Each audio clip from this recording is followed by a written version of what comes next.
मैं हूं आपकी दोस्त वर्षा। हम पढ़ रहे हैं सत्य घटना पर आधारित कहानी घर का तीसरा सदस्य। एक बार फिर से लेकर चलती हूँ आपको उन्हीं रहस्यमय गलियों में जहाँ निधि और मनीषा खोज रही हैं अपने सवालों के जवाब। आखिर कौन है वो रहस्यमय परछाई जो उन्हें खतरा पहुँचाना चाहती है और जो बेहद नाराज है। बढ़ते हैं अगले और अंतिम भाग की ओर। कार में बैठते ही मनीषा ने खुश होकर बताया कि उसका ट्रिप कितना कामयाब रहा। निधि उसकी मज़ेदार बातों को मुस्कुराहट के साथ सुनती रही। उसे यह सब बहुत अच्छा लग रहा था। पूरे हफ्ते उसे मनीषा की कितनी याद आ रही थी, इस बार तो कुछ ज़्यादा ही। मनी, कल वहाँ। निधि ने बोलना शुरू किया लेकिन बीच में ही चुप हो गई। क्या उसे अपनी बहन को अपने रहस्यमय अनुभवों के बारे में बताना चाहिए? अभी वह कितनी खुश लग रही है, शायद बाद में, जब वो घर पर आराम कर लेगी। अभी वह थकी हुई होगी। वहाँ क्या था दीदी? अरे कुछ नहीं, कल भयंकर आंधी तूफान आया था, जैसा उस दिन आया था जब एक कांच हमारे दीवार से आकर टकराया था शाम को। हाँ, और फिर मैं सोने चली गई। मैं जब जागी तो कमरे में पानी भर गया था। कमरे में पानी भर गया था? कैसे? जब मैं सो रही थी तब शायद हवा की वजह से दरवाज़ा खुल गया होगा।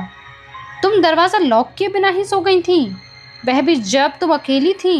हेलो, हम दिल्ली में रहते हैं, जापान में नहीं। दीदी, तुम इतनी लापरवाह कैसे हो सकती हो? यह सुरक्षित नहीं है। मुझे लगता है मैंने दरवाज़ा लॉक किया था। तुम सोचती तो बहुत कुछ हो, पर सच में करती नहीं। तुमसे तो कुछ बोलना ही बेकार है। माफ़ करना, मैंने मुंह खोल दिया। अपनी कमियां छुपाने की कोशिश मत करो। हाँ, तू तो जैसे मिस परफेक्शन है। दोनों बहनें गुस्से की वजह से बाकी के रास्ते चुप रहीं। इस तरह की नोक झोंक असामान्य नहीं थी। दोनों बहनें अक्सर छोटी मोटी बातों पर बहस कर बैठती थीं, लेकिन इससे उनके बीच की करीबी कम नहीं होती थी। और जैसे ही वे घर पहुंची, सारी बातें भुला दी गई थीं। घर आकर कितना अच्छा लग रहा है, कार से उतरते हुए मनीषा ने कहा। उसने कार के पिछले हिस्से से सामान निकाला, लेकिन उसे सिर्फ अपना ट्रैवलर बैग उठाने दिया, क्योंकि निधि भारी सूटकेस खुद उठाने की जिद कर रही थी, जिसे उसने घर तक पूरे रास्ते खींच कर पहुंचाया। मनीषा अंदर आते ही सामान निकालने में व्यस्त हो गई। निधि जल्दी से खाने के लिए कुछ बनाने के इरादे से रसोई में चली गई। दिल्ली में कितनी गर्मी और उमस है, मनीषा ने कूलर ऑन करते हुए शिकायत के अंदाज में कहा। ए दीदी सुनो तो, उसने चिल्लाते हुए कहा। बाहर की हवा दरवाजे को नहीं खोल सकती, यह सिर्फ एक तरफ से खुलता है, वो भी अंदर से। निधि बेडरूम में आई। मैं जानती हूँ। वह और मनीषा दोनों दरवाजे के सामने खड़ी उसे घूर रही थीं। छोड़ इसे। कुछ देर बाद मनीषा ने अपने हाथों से इशारा किया और वहाँ से चली गई। निधि तब भी बेचैन थी। जब दोनों टीवी के सामने डिनर करने के लिए बैठी, दोनों ने शाम की खबरें देखी, कुछ चैनल और देखे, और फिर निधि ने कहा, मैं सोने जा रही हूँ मनी। पिछली कुछ रातों को मैं ठीक से सो नहीं सकी। उसे उम्मीद थी कि मनी इसका कारण पूछेगी, तब वह उसके साथ अपने अनुभव साझा करेगी, लेकिन मनी टीवी पर कोई फिल्म देखने में खोई थी। ठीक है, तुम सो जाओ, मैं कल ऑफिस देरी से जाऊँगी, मैं थोड़ी देर बाद सोऊंगी। और वह फिर से अपनी फिल्म देखने लगी। मनीषा के आने से उसे इतना सुकून मिला कि तकिए पर सिर रखते ही निधि गहरी नींद में चली गई। मनीषा रात के लगभग 12 बजे सो गई। आधी रात के करीब वह जाग गई, हैरान परेशान। एक हाथ हौले हौले उसके कंधे से उसकी पीठ के नीचे तक, लगभग उसके टखने तक गया था। दीदी को यह क्या हो गया है? यह कोई मजाक की बात नहीं है। वह करना क्या चाहती है? पहले तो उसने ऐसा कभी नहीं किया। उसने बुरी तरह चिढ़कर अपनी चादर खींच ली। दीदी, मैं ठीक हूँ, प्लीज़ मुझे सोने दो। उसके गुस्से और करवटें बदलने के कारण निधि की नींद खुल गई। वह डबल बेड के अपने कोने में चुपचाप सो रही थी और उसकी पीठ मनीषा की तरफ थी। उसने अब उबासी ली और अपनी पीठ के बल लेट गई। आधी नींद में वह सोच रही थी कि उसकी बहन ने नींद में क्या बोला और उसे क्यों पुकारा। और तब उसने उसे देखा, एक काली परछाई जो उन दोनों के बीच की खाली जगह से धीरे धीरे उठी। वह बिस्तर पर उसकी बगल में बैठी थी। क्या मुझे फिर से मतिभ्रम हो रहा है? मैं पागल हो गई हूँ। निधि की समझ में नहीं आ रहा था कि आगे क्या होने वाला है। एकदम स्थिर रहते हुए उसने उस परछाई को घूरा। उसे अपनी पसलियों से टकराती दिल की धड़कनें सुनाई दे रही थीं। धीरे धीरे उसने परछाई की ओर अपनी पीठ घुमाई, यह देखने के लिए कि वह सच में जागी हुई है। उसने अपनी आंखें बंद की और फिर उन्हें खोला। उनके बिस्तर पर बैठी यह विचित्र चीज़ क्या है, वह कांपने लगी। और तभी मनीषा के चिड़चिड़ाहट में कहे गए शब्द उसके कानों तक पहुंचे। दीदी, कूलर से छेड़छाड़ बंद करो, हट जाओ वहां से। निधि ने उसे देखने के लिए अपना सिर घुमाया। तभी उसकी नज़र कूलर की ओर गई। वह परछाई अब उसके सामने थी, उसी आकार और उसी कद की जैसी उसने कुछ दिनों पहले टेरेस पर देखी थी। औसत लंबाई वाले एक दुबले पतले आदमी की परछाई। मनी, मैं यहाँ बिस्तर पर हूँ, वह डर के मारे कांपते हुए बोली। उसका मुंह सूख गया था और उसे एहसास हुआ कि जो कुछ वह देख रही थी वही मनीषा भी देख रही थी। यह उसका मतिभ्रम नहीं था। कमरे में वह परछाई सचमुच की थी। मनीषा अपनी बहन की ओर मुड़ी और फिर कूलर के सामने उस व्यक्ति को देखा। वह वहीं खड़ा था। उनके कमरे में यह तीसरा व्यक्ति कौन था? वो बिस्तर से कूदी और टेबल लैंप की ओर लपकी। जैसे ही पूरा कमरा रोशनी से जगमगाया, उस आदमी की परछाई गायब हो गई। अब वहाँ कोई भी नहीं था। काफ़ी देर तक दोनों अपने बिस्तर पर सुध बुध खोई और परेशान बैठी रहीं। वे आधुनिक विवेकशील लड़कियां थीं जिन्होंने भूत प्रेत में कभी विश्वास नहीं किया था, लेकिन अब इसमें कोई शक नहीं रह गया था कि एक भूत उनके साथ रह रहा था। दोनों थककर इतनी चूर हो गई थीं कि अगले दिन ऑफिस जाने की ताकत नहीं बची थी। सुबह की चाय के लिए जब दोनों बैठीं तो बात अपने आप ही छिड़ गई। हे भगवान, मुझे तो अब भी यकीन नहीं हो रहा है, दीदी हम एक भूत के साथ रहते हैं। मनीषा ने अपना चेहरा हथेलियों से ढका और चीखते हुए बोली, मनी प्लीज़, इतना भी मत चीख। निधि ने आसपास देखा कि भूत न जाने क्या करे। तुम्हें क्या लगता है वह भी कहाँ है? उसने फुसफुसाते हुए कहा। निधि ने आसपास देखा। उसकी आंखों में आतंक साफ दिख रहा था। छोड़ो भी दीदी, वह भूत इतना बुरा नहीं है, उसने मुझे प्यार से सहलाया भी था, मनीषा ने मजाक करते हुए कहा। निधि ने दबे स्वर में कहा, किसी भूत के साथ रहना सुरक्षित नहीं है मनी, ना ही मज़ेदार। यह डरावना है। कोई नहीं बता सकता कि यह हमें कहाँ ले जाएगा, और फिर ये भूत किसका है। हमें इस बारे में कुछ करना चाहिए। हमें अपना घर बदलना होगा। नाश्ते के बाद उन्होंने मकान मालकिन उषा मित्तल से इस बारे में बात करने का फैसला किया। मिसेस मित्तल, जो 60 के पड़ाव को पार कर चुकी थीं, अपने 3 मंजिला घर के ग्राउंड फ्लोर पर अकेली रहती थीं। कुछ साल पहले उनके पति की मौत हो गई थी और उनके 2 बच्चे शादीशुदा थे और अमेरिका में बस गए थे। उनके लिए यह एक आश्चर्य था कि दोनों लड़कियां अब तक उनके पास कोई शिकायत नहीं लेकर आई थीं। पिछले 2 किराएदार बस एक हफ्ते ही रुके थे। दूसरा तो असल में ठीक 6 दिनों तक रहा था। उस नौजवान ने 7वें दिन अपना सामान समेटा और निकल भागा। वह तो ढंग से मिलकर भी नहीं गया, क्योंकि उसे गुस्सा था कि मकान मालकिन ने उसे क्यों नहीं बताया कि यह घर भूतिया है। इसलिए जब दोनों लड़कियों का फ़ोन आया कि वे उनसे मिलना चाहती हैं, तो मिसेस मित्तल ने खुद ही उनके पास जाने का फैसला किया। तो लड़कियों, तुम दोनों के क्या हालचाल हैं? मिसेस मित्तल ने आराम कुर्सी पर बैठते हुए कहा। मैं इंतज़ार कर रही थी कि तुम दोनों आओगी, लेकिन कभी आई ही नहीं। तुमने जब फ़ोन किया तो मैं तुम दोनों के बारे में ही सोच रही थी। हम बिल्कुल ठीक है मिसेस मित्तल, जितना ठीक होना संभव है उतना। मनीषा दूसरी खाली पड़ी कुर्सी पर बैठ गई। हम ठीक हैं, लेकिन काफ़ी व्यस्त रहीं, माफ़ कीजिएगा, हमें आपसे आकर मिलने का समय नहीं मिला, निधि ने कहा। मिसेस मित्तल की आंखें कमरे को छान रही थीं। सब कुछ शांत और व्यवस्थित लग रहा था। हालांकि दोनों लड़कियां परेशान और कुछ हद तक उनका रंग भी उड़ा उड़ा लग रहा था। उम्मीद है हालात उतने बुरे नहीं थे जितने पिछले किराएदारों के लिए रहे। उनके दिमाग में कुछ सवाल थे जिन्हें पूछने से वह हिचक रही थीं। एक कप चाय हो जाए मिसेस मित्तल? निधि ने पूछा। क्यों नहीं? निधि चाय बनाने चली गई। मिसेस मित्तल ने मनीषा की तरफ देखा और अपना चेहरा उसके करीब लाते हुए धीरे से पूछा, मनीषा, तुम्हें यकीन है यहाँ सब कुछ ठीक है? आप ऐसा क्यों पूछ रही हैं? मनीषा मुस्कुराई। उसे एहसास हो गया कि मिसेस मित्तल को अच्छी तरह मालूम है कि यहाँ कोई भूत रहता है। कोई आश्चर्य नहीं कि इस पॉश इलाके में इस घर का किराया इतना कम क्यों था। नहीं नहीं, वैसे ही मैं देखना चाहती थी कि तुम दोनों यहाँ आराम से तो रह रही हो ना। यह तो मेरी ड्यूटी है ना। मनीषा ने हाँ में सिर हिलाया, लेकिन निधि के आने से पहले वह इस बातचीत को आगे नहीं बढ़ाना चाहती थी। दोनों कुछ देर तक चुपचाप बैठी रहीं। मिसेस मित्तल ने खिड़की से बाहर देखा, अपनी आंखें आसपास घुमाई मानो वह किसी को ढूंढ रही हों। उनके चेहरे पर चिंता थी। आखिरकार मनीषा ने उस कष्टदायी चुप्पी को तोड़ दिया।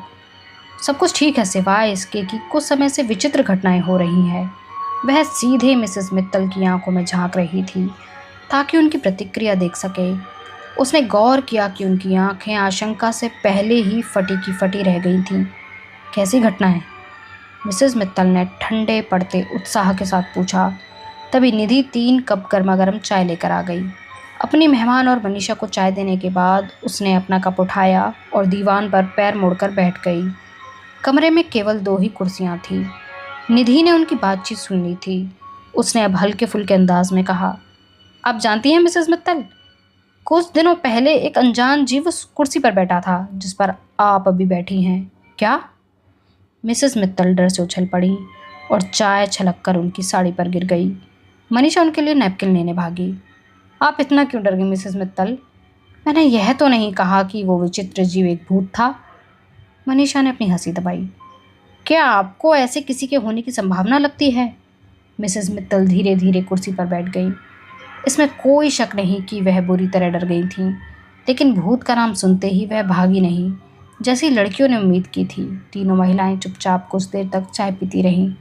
मिसेस मित्तल ने इस बार मौन तोड़ा। मुझे माफ़ करना लड़कियों, मुझे तुम्हें पहले ही बता देना चाहिए था। क्या बता देना चाहिए था? बता देना चाहिए था कि लोगों ने यहाँ विचित्र गतिविधियों का अनुभव किया है। मेरे पिछले 2 किराएदार इन कमरों में रहने के 1 हफ्ते के भीतर घर छोड़कर चले गए। हम कारण जानते हैं। निधि ने बुजुर्ग महिला से दयालुता से मुस्कुराते हुए कहा। तुम क्या कारण जानती हो? मिसेस मित्तल ने पूछा। हमने एक पतले दुबले मध्यम लंबाई वाले नौजवान का भूत देखा है। वह आराम से बता रही थी मानो किसी दोस्त के बारे में बता रही हो। तुम्हें डर नहीं लगा? तुम दोनों उस जवान आदमी की तरह भागी क्यों नहीं जो मेरा पिछला किराएदार था? वह भूत हमें नुकसान पहुंचाना नहीं चाहता। वह हमारे बिस्तर पर सोता भी है। कल रात हमें इसका एहसास हुआ। मनीषा ने हंसी दबाते हुए कहा। हे भगवान, वह भूत उस नौजवान के साथ हिंसक हो गया था जिसने हमारा यह घर किराए पर लिया था। वह उस पर चीज़ें फेंका करता था। यही नहीं, पिछले किराएदार ने बतलाया था कि रात को वह उसकी चादर खींचता रहता था और उसे थोड़ी देर भी सोने नहीं देता था। ऐसा लग रहा था मानो वह उसे घर से भगाना चाहता था। हम यह नहीं कह रहे कि हम पर हमला नहीं हुआ। कुछ एक हुए और एक सच में घातक था। जब हमें इस घर में शिफ्ट हुए 2 दिन हुए थे, हमारी ओर कांच का एक टुकड़ा उड़कर आया था और हमें लगता है इसके पीछे वही था। बेहद डरावना और ख़तरनाक था वह हमला। मनीषा गंभीर रूप से घायल हो सकती थी, लेकिन तब हमें भ्रम हुआ था। हमारी समझ में ही नहीं आया कि यह जानबूझकर किया गया है। निधि ने आश्चर्य में सिर हिलाया और उस घटना को याद कर कांप उठी।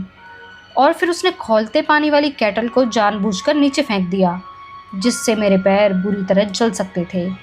लेकिन ऐसा लगा कि धीरे धीरे वह शांत हो गया और अब शायद शांतिपूर्ण हो गया है। तुम दोनों लड़कियां उसे अच्छी लगने लगी होंगी और सोचो, वह तुम्हारे बिस्तर पर सोता है। मिसेस मित्तल थोड़ा थोड़ा मुस्कुरा रही थी। क्या आप जानती हैं वह भूत किसका है? निधि ने पूछा। मिसेस मित्तल ने गहरी सांस ली और हाँ में जवाब दिया। दोनों बहनें हैरान रह गईं और एक दूसरे को देखा।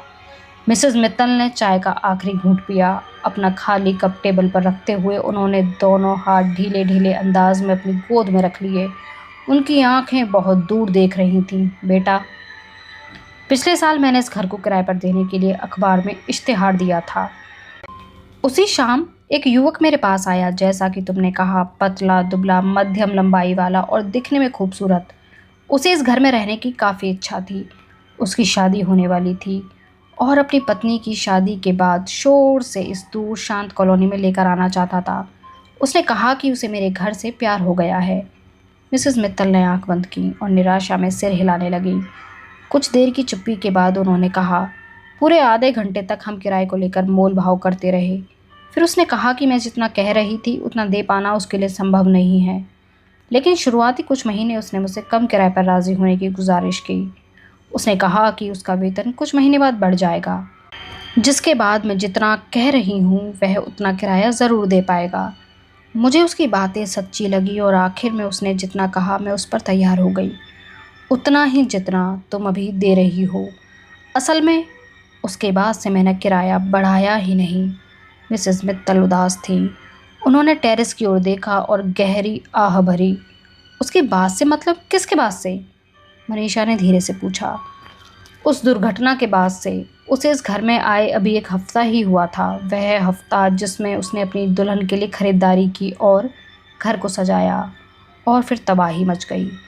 उसकी शादी से ठीक एक हफ्ते पहले उसकी होने वाली दुल्हन एक जानलेवा दुर्घटना का शिकार हो गई।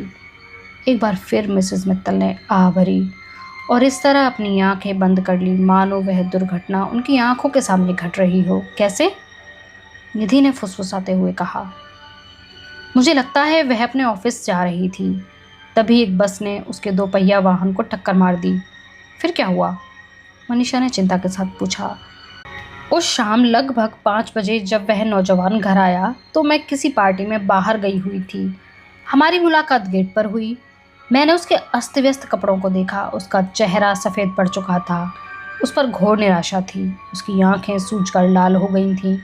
इसलिए यह पूछने के लिए मैं रुक गई कि उसकी तबीयत ठीक तो है। उसने मुझे उस त्रासदी के बारे में बताया। उसके चेहरे से आंसू की धार बह रही थी। मैंने तुरंत सहानुभूति के 2 शब्द कहे और जल्दी जल्दी में बाहर चली गई। मैंने अपनी पार्टी को ज़्यादा ज़रूरी समझा।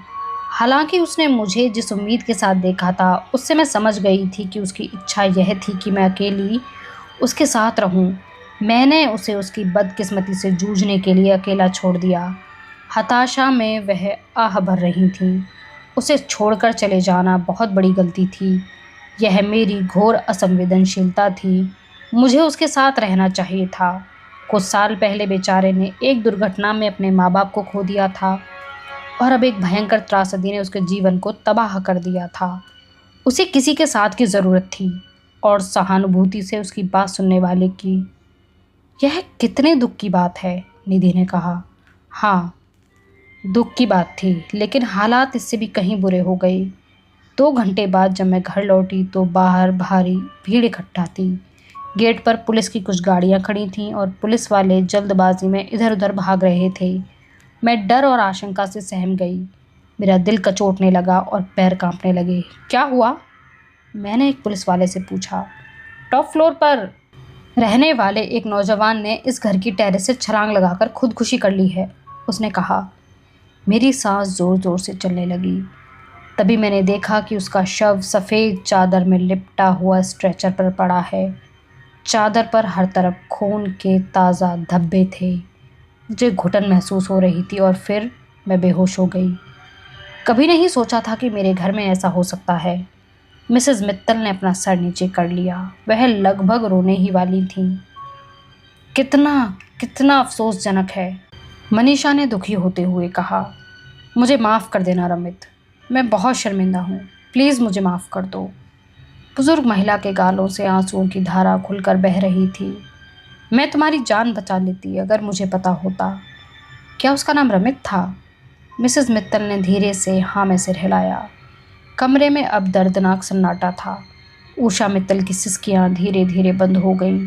उन्होंने अपना चेहरा पोंछा। मुझे माफ़ कर देना लड़कियों। अपने पति की मौत के बाद लंबे समय से मैं इस तरह नहीं रोई थी। भगवान उनकी आत्मा को शांति दे। रमित की आत्मा को भी शांति मिले। निधि ने अपने आंसू हथेली के पिछले हिस्से से पोंछते हुए कहा। मनीषा ने भी आह भरी और हाँ में सिर हिलाया। स्वाभाविक रूप से तीनों महिलाओं ने प्रार्थना के लिए अपने हाथ जोड़े। खामोशी को घड़ी की टिक टिक तोड़ रही थी, जो याद दिला रही थी कि मनुष्य का जीवन क्षणभंगुर है और जीवित रहना सौभाग्य है। उस कमरे में मौजूद तीनों लोग जब भयंकर दुर्भाग्य का शिकार हुए लोगों की शांति और संबल के लिए चुपचाप हृदय से प्रार्थना कर रहे थे, तब वे समय की अल्पता को जानते थे।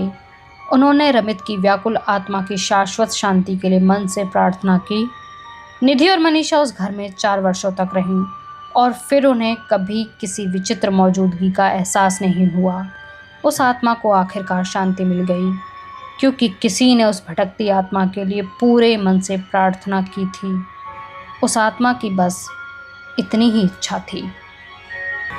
और यह कहानी यहीं समाप्त होती है।